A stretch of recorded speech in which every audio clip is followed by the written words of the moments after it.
यवतमाळ शहरामध्ये मोकाट श्वानांचा धुमाकूळ वाढत चालला असून नागरिकांच्या सुरक्षिततेचा गंभीर प्रश्न निर्माण झाला आहे.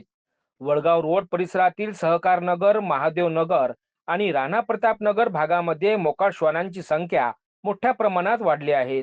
दररोज 2 ते 3 नागरिकांना श्वान चावल्याच्या घटना घडत असून नागरिकांमध्ये भीतीचे वातावरण पसरले आहे. 11 फेब्रुवारी रोजी गुलशन प्रोव्हिजन जवळ तसेच नगराध्यक्ष प्रियदर्शनी उईके यांच्या निवासस्थानाजवळ मोकाट श्वानांनी निवृत्त शिक्षिका अंजली चौधरी वय 60 वर्ष यांच्यावर अचानक हल्ला केला. या हल्ल्यात अंजली चौधरी गंभीर जखमी झाल्या असून मोठ्या प्रमाणात रक्तस्राव झाला. भोवळ आल्याने स्थानिक नागरिकांनी त्यांना तत्काळ रुग्णालयात दाखल केले. वैद्यकीय अधिकाऱ्यांनी त्यांची प्रकृती गंभीर असल्याचे सांगितले असून त्यांच्यावर उपचार सुरू आहेत.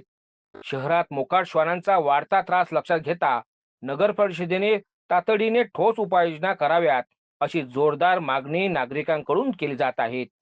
मी सकाळी फिरायला जात असते रोजच. आजही तशीच गेली तर तिकडून 3 कुत्रे आले काळे आणि त्या 3ही तुटून पडले. त्याच्यामुळे मला काही सुचलं नाही. मी खाली पडली आणि रक्तबंबाळ झाली.